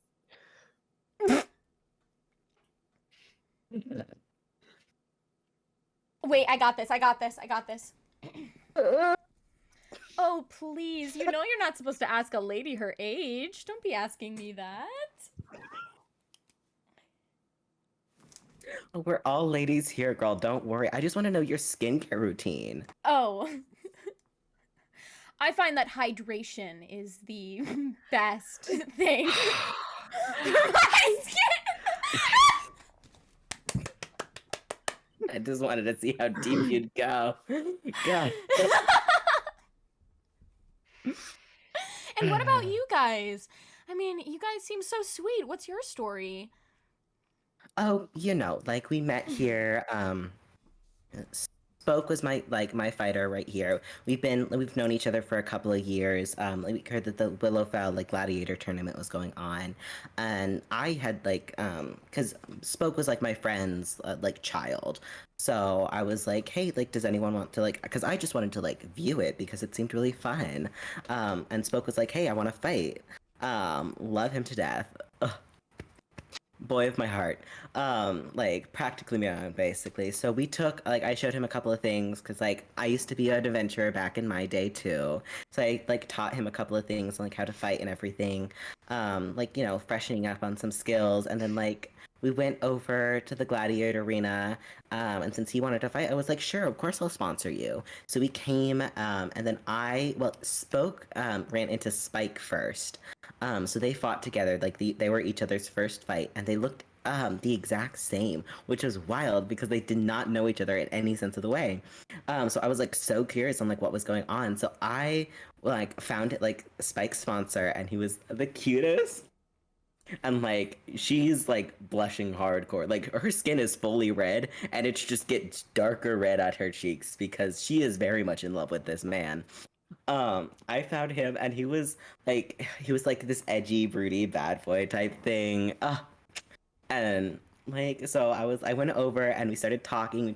Started talking about like our fighters, because like they look so much alike. They had such a good time. They hit it off. So we're like, okay, cool. We might as well like, you know, like hang out like during the year. Like we both had the money to like travel across the continent or whatever. So we took our fighters. We met like a couple times like during like the major balls. Like we went and kept coming back for every spring equinox, and then we got together in the second one. I proposed first, and he was over here. You see Taru is just like slowly sinking back down. This is not a man that wants a lot of attention on him, but it's not like he is embarrassed of this love story. He's just like, oh god, like don't stop. How do you spell Don't his look name? at me. How do you spell his name? Taru. T-A-I R U. Tairu. Taru. Okay, thank you. Mm-hmm.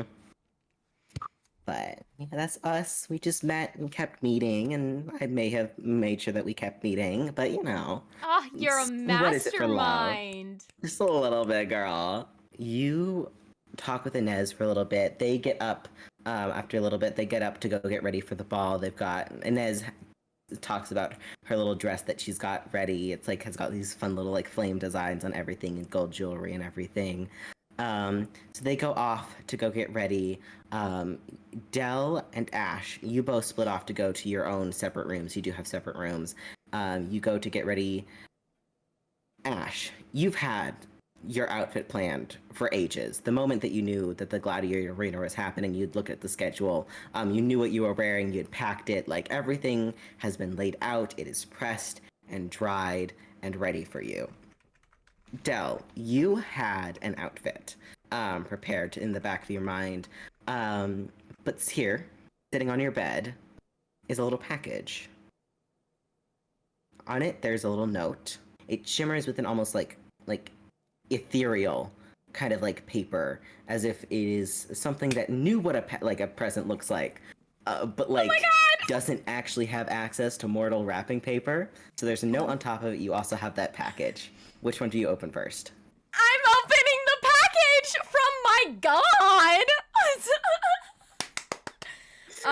So it's your outfit, dripping with pearls, the kind of thing that it's celestial even. There's like that shimmer, that glow of like a kind of magic fabric. It is created by a god for one of their chosen heroes. And on the note that you read after tearing into it, it just says, from Avaris. In like beautiful little script, to my chosen one from Avaris. I love Avaris. I do. I really, really do. It's like, and then Romy. Spoke comes back. It's been a good while, the entire conversation. You've seen your sponsors leave. You've just been hanging out and eating and drinking with the other fighters. They've all kind of like chilled out.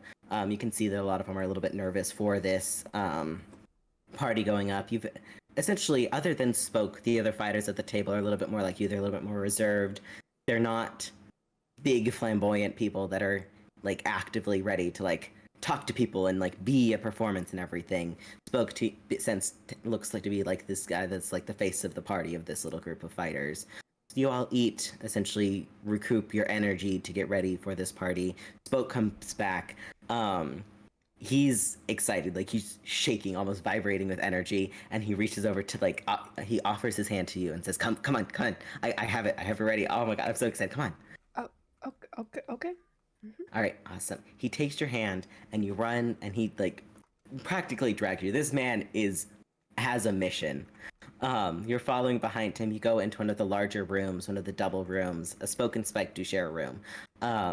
So you go into this larger room. There's a little bit more space than your one single bed, and hanging on this on the back of the door, there's a dress. It's intricately beaded with dark glass beads, almost sheer fabric, long and black, and something that doesn't quite fit Spoke's style at all. He's in like all of these bright colors, so wherever he found this dress, you're not certain. But he sits you down, starts to do your hair, weaves in bracelet, like braids and little like things from his jewelry box, little rings and trinkets. It's like makeup and everything. He's pulling out all of the stops. And he offers you this dress. It fits you. It's maybe a touch, like an inch or so too long, but it fits you beautifully. And he's excited. More than anything else, he's excited. And fully forgets to dress himself because he's fully attention on you until Spike comes in, lets him know, like, hey, there's only a little bit of time. And he pushes you back out, being like, wait, hold on. I have things to do. Goes back inside to change into his own little outfit. Leaving you, you're here. Ash, you're getting ready. Dell, you have a present from your goddess of a quality that you had not even expected or even asked for. And you get ready. Next session, we're headed to the Equinox Ball. Oh my Yay! god! I'm so excited. So excited.